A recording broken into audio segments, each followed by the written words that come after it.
All right. So let's talk the main event here of the evening. Matheus Nicolau minus 195. On the comeback here, we've got Alex Perez plus 160. Now, Nicolau here, well-rounded fighter, very technical. And on the other side, you've got Alex Perez, who is going to be really having some nice boxing, but as well as he does have solid wrestling. Now, there is going to be a path here for Nicolau. There's absolutely going to be a path, which is probably why he's going to be the favorite in this spot. And you're looking at it, it's really going to be the footwork and his hand speed. This is really going to be where he's going to find a lot of opportunity to land some good shots, to kind of work on the outside, pepper the shots, point fight if he needs to. And that's kind of what he's done over the last few fights, is really just kind of point fighting, working the angles, working his range, fast developing combinations, be on his bike on the outside. And that has been an opportunity for him to find success. And the other part of it is that he's very risk adverse. He's a kind of guy, I think my camera's fucked up. He's the kind of guy that's just he's not gonna go guns blazing. He's not gonna go in there. He's not gonna throw crazy shots. He's gonna make sure that, he's very, very calculated with his shots overall. And then on the other side here is that he's got a good ground game. He's well-rounded guy. He can latch in some submissions. He can look for those takedowns, but he does have that submission upside if he can get the fight to the ground and if he has the opportunity to start latching something in, sinking it in, get top control. He's very good at that as well. Now, Perez on the other side here, what he needs to do is he really needs to push the pace. He really needs to be aggressive. And I think that's where he could find success, because Nicolau is going to be technical. He's going to be in the outside. He's going to want to throw the shots. He's going to want to, be on his bike, where this is going to be in the Apex cage. It's going to be it's going to be a smaller cage. So really, you're going to have Perez pushing that pace, making Nicolau very uncomfortable, and doing what he needs to do to utilize the boxing, make it dirty, push him up against the fence, do what he needs to do to not make this a technical fight, because that's where Nicolau, I think, will have a lot of success if that's how kind of this fight kind of plays out here. And then the other part here that I think that is a key part for Perez is those damn leg kicks. I mean, this guy has leg kicks. He will mix them in combinations. He will just naked throw one. He'll end the combination with one, and not, he will throw it at a very, very, 100% power rate. He's not just slapping at your leg. He's really looking to chop it off. And that could do a couple things, if he can start landing these early in a 5-round fight, is that, one, it's going to, could lower some of the power, where Nicolau is not known for his power, but it could lower some of that, as well as the fact that it could slow down some of the movement that Nicolau has, where he's going to want to be in his bike. He's going to want to be moving around. And if he can start chopping down, kind of slow him down a little bit, it could open up opportunities for Perez to land, utilize his boxing, and keep chopping away at those legs. The other part of this here is the fact that, is there going to be takedowns? Is there going to be that opportunity for either one of these guys? I don't really think so.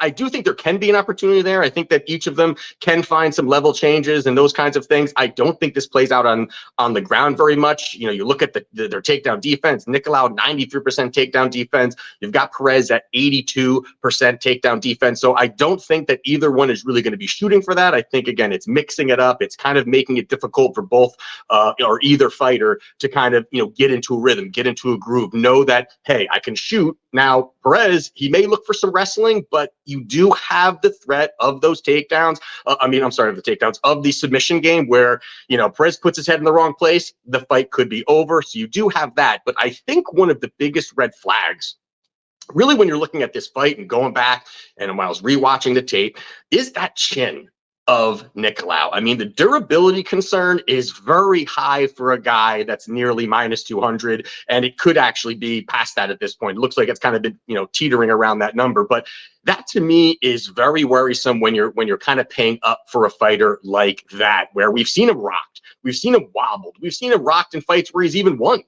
so he is a hittable kind of guy. His chin is an absolute liability. It can be hit. It can be, he can be rocked, and that will offer opportunities for him, because the thing about it is that, glass chins don't go far. Now, I'm not saying that he's Mr. Glass Chin like a Johnny Walker, but he does have that, that Matt Chanel kind of feel where, you know, you hit him in the right spot, and that doesn't even have to be fully clean. He can put you out, you can be put out, and that I think can be a concern for him, where he's susceptible to not really absorbing damage very well. Now, the other part is the fact that Nicolau is coming off a brutal knockout loss to Brandon Royval, and that's not a good look either here. So now a guy that was already timid, a guy that was really trying to skirt on the outside, utilize his range more, because I think it's a little bit of protecting the chin a little bit too. I mean, it's definitely a strategic move for what he's good at, but also the fact that, you know, I think he's kind of protecting the chin a little bit. I think he's kind of, you know, not looking to kind of slugfest it out. And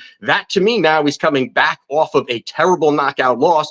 This is his first fight back. That could open up opportunities to, is he fully back? Yes, there's been a lot of time in between, but you just never know how a guy is going to act. And again, at a big number like this, that puts concern on the favorite for me overall.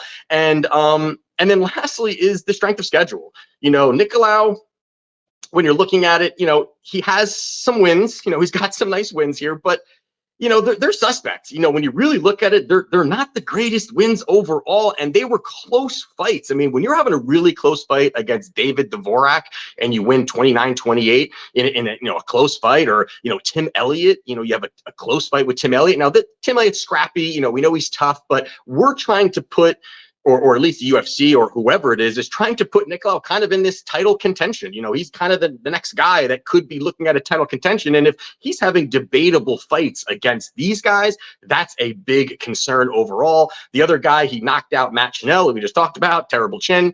You know, that's not great. That's just not great. And then also you kind of sprinkle on the fact that you look at Perez. You know, you look at Perez's, you know, run kind of is not it's kind of a little suspect, because there was the time in between and all those things that do happen in between, where he did have 3 straight wins, then he had 3 straight losses, but those 3 straight losses were to high-level guys. I mean, losing to Davison Figueiredo, Pantoja, and Makayev, you can't hate him for that. Then there was the big lapse in time between the Pantoja fight and the Makayev fight. So there is that's kind of going on there. That can be a concern, the time off. But that was his first fight back against Makayev, and he fought extremely well, way over expectations of how he was supposed to fight in that fight there. So, you know, I think now the layoff here, now he's back. This is short notice, but he also didn't take much damage against Makayev. So he's coming back 6 weeks notice, you know, didn't fight too long ago. So I think it actually could play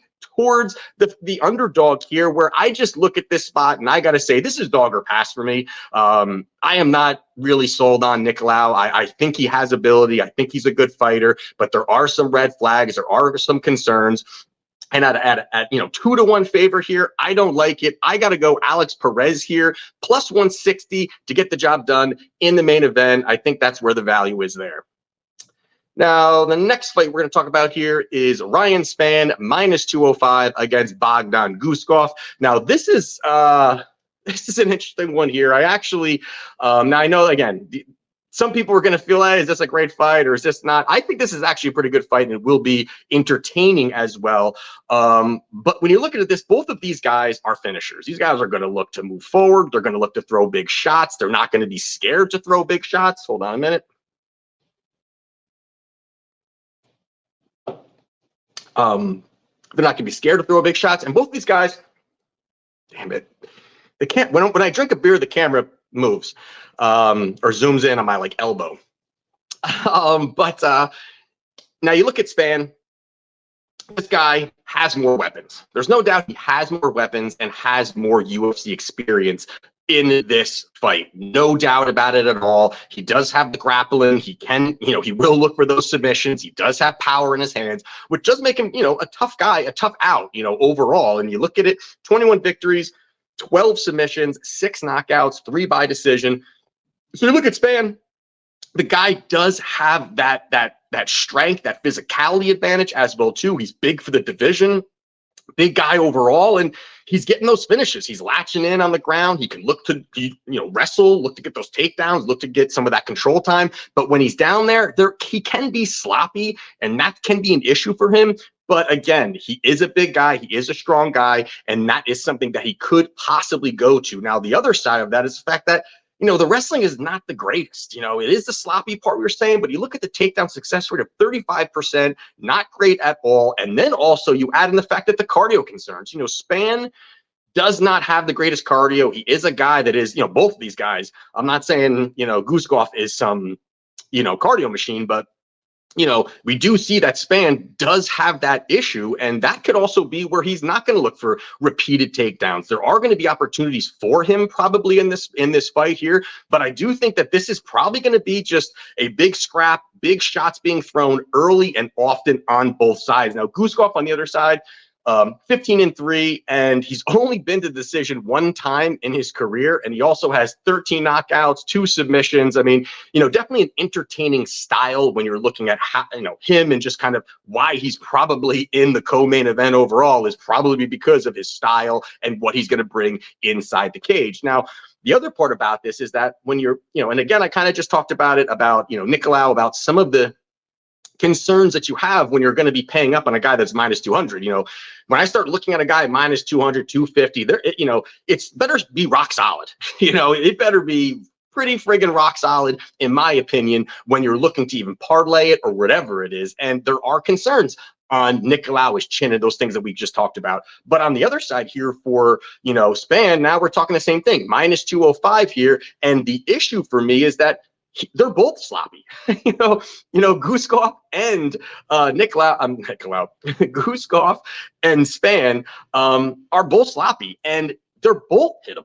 And that, to me, opens up the door for this to be, maybe Spann a slight favorite, maybe a minus 130, I would look at it as, than him having such a wide gap when you're looking at the odds in this spot. Because when the guy is very hittable, I think that, Guskov is going to crash the pocket. He's going to look to push forward. He's going to look to throw the big shots. And I think they just exchange. And when it's something like that, where it's going to be a car crash, and, you think it's almost who's going to land the big shot, it's really when you got to start talking about the underdog. And that's almost, a blanket statement across any fight where I'm breaking it down, where if it starts to be a 50-50, I'm looking and capping it as, you got to start looking at the underdog and the better price overall. But the other part about it is I do think the hand speed advantage will be to Guskov. Now, he can be hittable. He kind of at times leaves his hands down and does stupid shit that probably he won't get away with in the UFC, and maybe he's got away with it in other organizations. But with that being said, I do think that Spann's punches come at such a slow rate. I mean, the guy just takes his time with these punches. They just develop very slow. Even his combinations are very sloppy. And I think Guskov could get to the target a little bit quicker with his shots, land the quicker shots, will have a little bit better footwork, I think, because Spann is also another guy who literally is a statue out there. I mean, the guy doesn't really move his feet. He does not really look to kind of do much of that. The only time he ends up moving at all is if he's looking for a takedown, but he's very slow and plodding, and he's looking to land those big shots or look to level change. And I think that's where Guskov could land some big shots, could start to pick him off a little bit as well too. And then also at this number, again, you can't trust Spann. The guy makes mistakes. His fight IQ is shit. It's just kind of always how it is with this guy, where it's just shit, mistake making, fight IQ, and you've seen it multiple time after time after time. Now, again, we're looking at a guy that is hittable, where both these guys are hittable. You're looking at a guy that's hittable, makes mistakes, does stupid stuff. I mean, that starts to say, how is this number at this price, even if he wins and knocks him out in the first round? I think this price is pretty wide overall when you're looking at it. And then same thing I want to talk about is the competition level here. You look at the competition level. Now, I get it. Guskov, he's been fighting in other organizations, has not fought high-level guys. I understand that. But when we start talking about UFC experience, I get that as well, too. That can be, we talk about that at all levels. And when we're talking about UFC fights, hey, did he fight this guy? Who did he fight? How did he look? Did he win? Did he lose? How did he lose? How did he win? Was it a lucky punch, or did he dominate the 3 rounds? There are a lot of mechanics when you're looking at per fight. But in this spot here, it's not that Spann has really beaten like great fighters or has really had these fantastic showings since he's been in the UFC. And, you look at it, I mean, Spann, he knocked out the corpse of Dominic Reyes. I mean, Dominic Reyes was fucking toast at that point. He beat Ian Cutelaba, and Cutelaba is 3-7 out of his last 10. He beat Misha Serkinov, who was like an old man, who is 1-5 out of his last 6. And then he loses to Anthony Smith most recently. Now he lost to Anthony Smith twice, but he lost to Anthony Smith recently, which is a terrible look because Anthony Smith is just done. Now, debatable why, or debatable if Smith won or lost. I mean, it's debatable. But if you're having a debatable fight against Anthony Smith in 2024, that's a red flag for me right there. That is a massive, massive red flag for me if that's the situation, which it is. So for me in this spot here, I think it's pretty obvious that I do like the dog here. Again, I do think that this is a spot where Bogdan can land some shots. I think it can be anybody's game when they're standing in the middle throwing. I cannot see paying up or even Ryan Spann covering this -205 number at any point here. And so I do like the dog here. I'm going to be taking Bogdan Guskov +165. Next fight we're going to talk about here is going to be Jonathan Pearce -164 against David Onama +136. Now you've got Pearce here. Hold on, need some energy.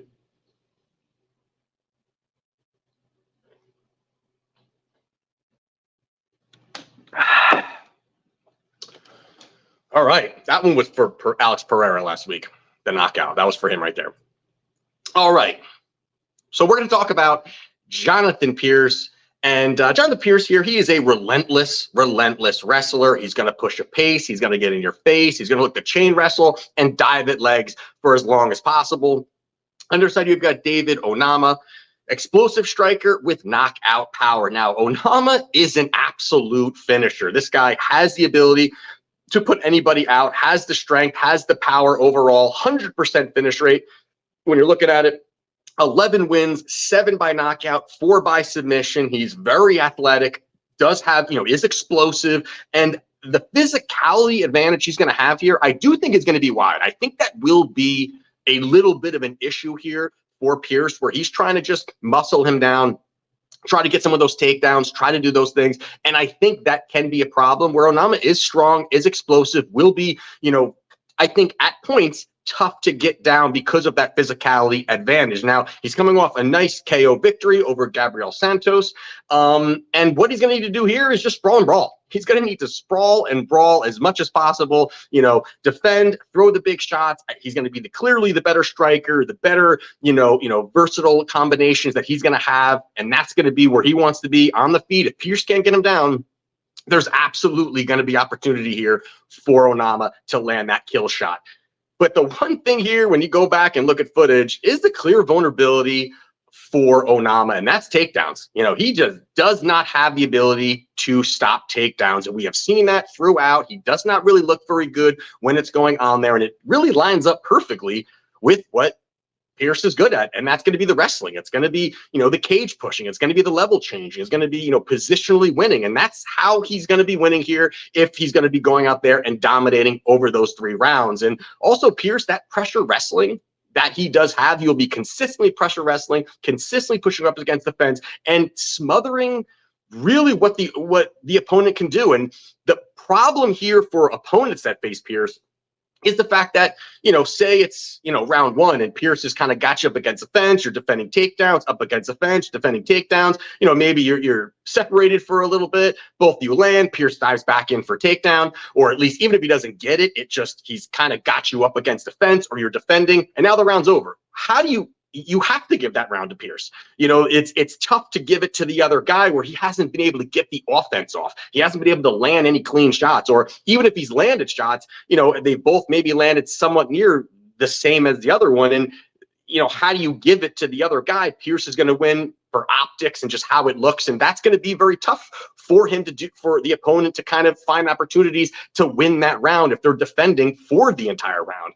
Now, Pearce averages slightly over 5 takedowns per 15 minutes, which I think is really, really solid. I mean, it's showing a couple things. You can take that probably different ways. And I think the first thing you could take away is the fact that, he's got the cardio to do it. He's got the cardio to push a pace, get in your face, get the takedowns, keep going. Even if you get up, he's going to just stay on you. He's going to cage push. He's going to keep doing the same thing over and over and over again. And that can open up opportunities here for him in this spot where, you know, on the other side, you could say that he has limited control. You know, he's not able to get these takedowns, not able to keep the guy down. Yes, he can get a takedown, but the opponent's able to get back up. That can be where Onama could find opportunities if he consistently kind of explodes and gets back to his feet. Now, you look at, you know, the weakness here, it's kind of displayed for Onama in the last few fights. I mean, Gabriel Santos, although Onama won, Santos was 2 for 4 on takedowns. Prior to that, Nate Landwehr was 3 for 4 on takedowns. Those were his most recent 2 fights. A couple years ago or a couple fights ago, it was Mason Jones was 8 for 14 on takedowns. So people are getting takedowns, and you know Pearce is going to be relentless. He's going to push a pace. He's going to get in your face, and he's not going to stop. So that's going to be a problem, as well as the fact that Onama has shown weak cardio. You know, the guy has shown, you know, he can definitely be explosive early, and as things start to move on, starts to slow down, starts to not really be able to kind of, you know, do those big movements, those big explosive movements that he's good at. And all of a sudden now you've got Pearce on top of you for a round and a half, and he wins the fight. So in this spot here, I do think Pearce wins this fight here. The number -174, little high here, but I do think he gets the job done and will win positionally. So I like Jonathan Pearce via points. It's +225. I love it. I think it's a great spot here. I think that Onama could find success in that first round, but I do think second and third round will be Pearce winning optically, winning the position, and banking rounds. So I'm taking Jonathan Pearce via points +225. And the last one here, I'm just going to quickly go over, is going to be Ariane Lipski. Friend of the show, Ariane Lipski. Oh, here we go. See? God. Screws up my thing. Versus Karine Silva. Karine Silva -160. The comeback, Lipski +135. Now, quickly to break this one down and just kind of give this, is that I don't have a bet or, you know, a play on this fight yet. But I wanted to talk about it because so many people were asking me about this, and I wanted to give my 2 cents kind of on this fight here. So you look at Silva here. Now, there's no doubt Silva has a path. Silva has a path, and it's going to be that grappling. She has got lethal ground game. Once she's got you down there, she is extremely good, kind of creating opportunities for her, submission hunting. You look at it, another 100% finish rate, 17 wins, 9 by submission, 8 by knockout, 60% takedown success rate. But I do think the success rate on takedowns is a little overblown. I think it's a little overblown because she has not faced somebody like Lipski. Now, I know some people want to think about Lipski as somebody who can be taken down easily, who can be controlled. She has absolutely elevated overall, I think, really in all areas. Right now, she's got a 79% takedown defense rate. Very high when you're looking at it. But the one thing that I think was really telling, just showing her elevation and just her getting better as a fighter, is over her last 5 fights. Over her last 5 fights, she defended all 25 takedowns. I think that is absolutely impressive. It's showing her growth. It's showing her, you know, elevating there. It's also, you can tell her striking's gotten a lot cleaner. She's definitely a little bit more confident in the pocket. Before, I think she was very worried about being taken down. Now she's looking really good, kind of moving forward, putting combinations together. And I think she's a lot better striker than Silva is as well. And I think she can kind of, you know, have the opportunity to kind of, you know, stop some of these takedowns, land some shots. And again, it's probably a sprawl and brawl situation here where I think that she can kind of defend some of these and land the big shots. And there's gonna be a point where Silva, she's a killer early. She's, you know, I have the 17 wins, I think like 12 of them were first round. So Lipski is someone I think that has an opportunity to land and to win and bank some rounds here. I don't think there's going to be a finish, but I do lean Lipski. Now, the reason why I don't have a bet is because the market really has continued to come in and put money on Silva. She continues to widen here, you know, and that, you know, it was Ariane was the favorite. She has flipped to the dog. Now it's +135. I'm going to monitor this as this week goes on and see if I'm going to sprinkle something on Lipski here, because I think the value's there. I think the value's there. I think the plus money is there and the opportunity is there. So I'm going to be going Ariane Lipski to get the job done at +135, but have not placed a bet yet. So we will see what happens by the end of the week. So there you have it. There's the show. Hopefully I didn't fucking talk too much. I just can't stop talking. But there you have it. So if you want to become a client, link it down in the description. Let's keep it going. Let's make it now. What do we say? 12 LS 12. We've cashed 11. We're gonna make it number 12. We're gonna make it 12 out of 13 this weekend. So get aboard. Client plays below, and let's cash.